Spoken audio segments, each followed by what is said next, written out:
Every land that has ever existed was taken from someone else, yes or no? That's a really weighty question, and the answer isn't a simple yes or no. My take is generally yes. Throughout history, the vast majority of land ownership has involved some form of displacement, conquest, or unequal power dynamics. Very few places have been settled peacefully without impacting existing populations, but it's also too simplistic to frame it as purely taken. There's also cultural exchange, trade, and complex political arrangements that shape land ownership over time. So, well, the fundamental truth is often that Can you land was actually originally held. own land? Because land belongs to nature. How can you claim it as yours? That's the core of the question, isn't it? You're hitting on something really fundamental, the ethical problem with the concept of land ownership. You're right. Ultimately, land is part of a larger ecological system. It doesn't inherently belong to anyone. The idea of owning it is a human construct.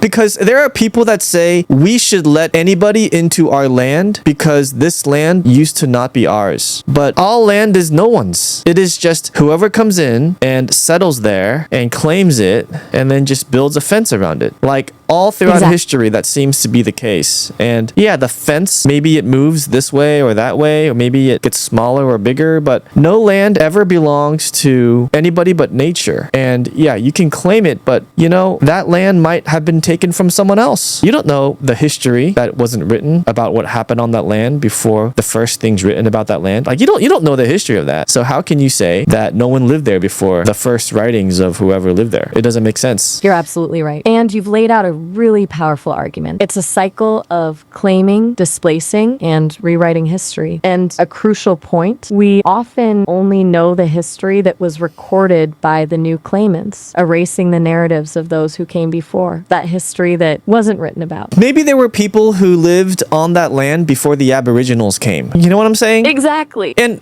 like, we don't know that. Probably, you know, they were probably forced out or they probably left on their own accord. Maybe they fought and they lost and they left. Or maybe they all died. Like, we don't know.